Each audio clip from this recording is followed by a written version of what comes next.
नमस्कार दोस्तों, हमारी आज की कहानी है बदसूरत बेटी की शादी करने के बाद उसकी हालत देखकर रो पड़े माता पिता। कहानी पसंद आए तो हमारे चैनल को सब्सक्राइब जरूर करना।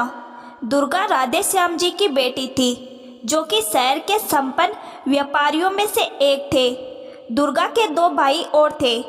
दुर्गा एक सर्वगुण संपन्न लड़की थी।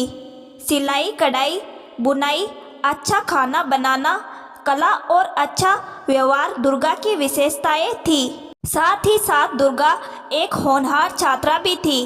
दुर्गा हमेशा अपनी कक्षा में प्रथम आती थी, पर कहते हैं चांद में भी दाग होता है। ऐसा ही कुछ लोगों की निगाह में दुर्गा के लिए भी था।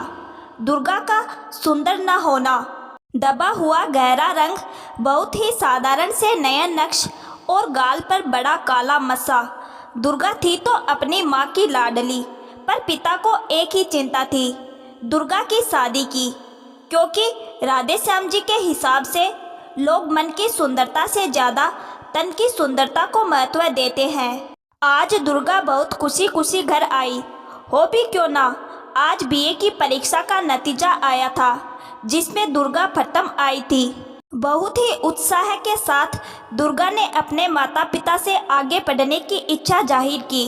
परंतु राधे श्याम जी बहुत ही पुरानी विचारधारा के इंसान थे।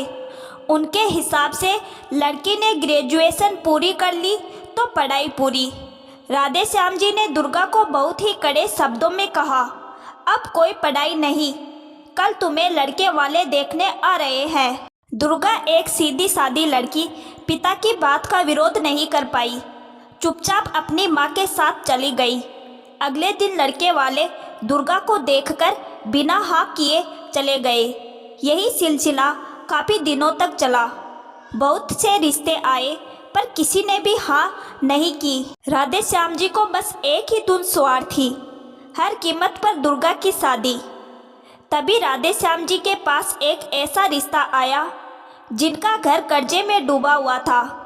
बेटा भी लड़कियों के मामले में बदनाम था, जिन्हें बहू के नाम पर पैसों की पोटली चाहिए थी घर का कर्ज उतारने के लिए। राधे श्याम जी, जो शायद लड़की को बोझ और कन्यादान को ही परम धर्म मानते थे, हर बात को अनदेखा करके उन्होंने इस रिश्ते के लिए हाँ कर दी। बहुत सारे दहेज के साथ राधे श्याम जी ने दुर्गा को यह कहकर विदा किया, तेरा ससुराल ही तेरा घर है, मायका पराया।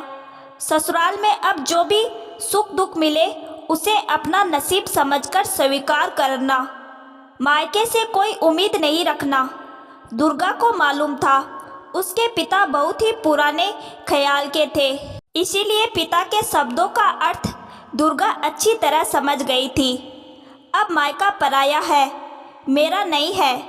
शादी के अभी कुछ ही दिन हुए थे, लड़के वालों ने दुर्गा को परेशान करना शुरू कर दिया।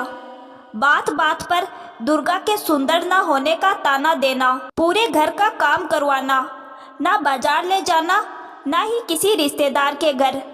यहाँ तक कि दुर्गा के पति ने तो दुर्गा को अपने कमरे में आने से भी मना कर दिया। दुर्गा के पति का कहना था कि इसकी शक्ल देखकर मुझे अपना पूरा दिन खराब नहीं करना, दूसरी औरतों के साथ रात बिताना और बात बात पर दुर्गा पर हाथ उठाना शायद उसके पति की आदत बन गई थी। सहन शक्ति की मिसाल बनती हुई दुर्गा सब सहती रही, क्योंकि वो जानती थी कि माँ बाप के होते हुए भी वो अकेली है, कोई भी उसका साथ नहीं देगा। पर सच ही कहते हैं, टहनी को ज़्यादा मोड़ोगे तो वह टूट जाएगी। ऐसा ही कुछ दुर्गा के साथ भी हुआ। आज हिम्मत जुटाकर दुर्गा अपने पति के कमरे में गई, जहाँ कोई औरत पहले से ही मौजूद थी। दुर्गा ने आज अपने पति से पूछ ही लिया, अगर यही सब करना था तो मुझसे शादी क्यों की। गुस्से से आग बबूला होकर उसका पति जोर से चिल्लाया, बदसूरत औरत, तेरी मेरी जिंदगी में कोई जगह नहीं है। मैंने तुझसे नहीं, तेरे पैसों से शादी की थी। तेरी जैसी बदसूरत औरत को तो मैं देखना तक पसंद ना करूं। पत्नी बनाना तो दूर की बात है, बोलते बोलते मारता रहा, तब तक मारता रहा जब तक वो अधमरी ना हो गई। आज के शब्द दुर्गा को ऐसे चुभे कि उसका सोया हुआ आत्मसम्मान जाग उठा। आज दुर्गा ने मन ही मन सम्मान से जीने का फैसला कर लिया। अपने को संभालती हुई हिम्मत जुटाकर दुर्गा पुलिस स्टेशन पहुंच गई। वहां जाकर दुर्गा ने अपने ससुराल वालों के खिलाफ घरेलू हिंसा का केस दर्ज करा दिया। पुलिस वाले ने तुरंत केस दर्ज कर लिया। दुर्गा के सास ससुर और पति को जेल में डाल दिया। दुर्गा को अस्पताल में भर्ती करा दिया। दुर्गा के ससुराल वाले राधे श्याम जी पर दबाव बनाते हुए कहते हैं, यह है आपकी संस्कारी लड़की जिसने हमें जेल करा दी। राधे श्याम जी दुर्गा के पास जाकर केस वापस लेकर समझौते की बात करते हैं। दुर्गा अब शायद वो दुर्गा नहीं थी।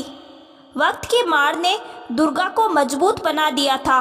पूरे आत्मसम्मान के साथ दुर्गा अपने पिताजी से बोलती है, क्या बेटी पैदा होना गुनाह है?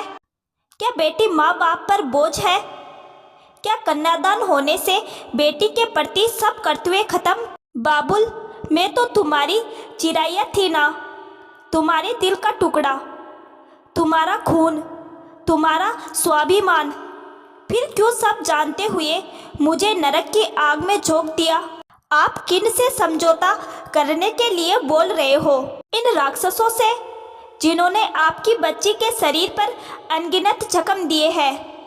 क्या आप इन जख्मों को नहीं देख पा रहे या देखकर भी नहीं देखना चाहते?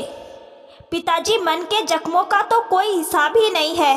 मन तो पत्थर का हो गया है। सुबक सुबक कर रोती हुई दुर्गा बोले जा रही थी। आज पहली बार राधे श्याम जी को दुर्गा की बातें सुनकर अपनी गलती का एहसास होता है। वो दुर्गा का हाथ पकड़कर रोते हुए बोलते हैं, मुझे माफ़ कर दे मेरी बिटिया, मुझे माफ़ कर दे। मैं अपने मन की पुरानी विचारधारा को नहीं तोड़ पाया। इसके लिए मुझे जो भी सज़ा मिले वो कम है।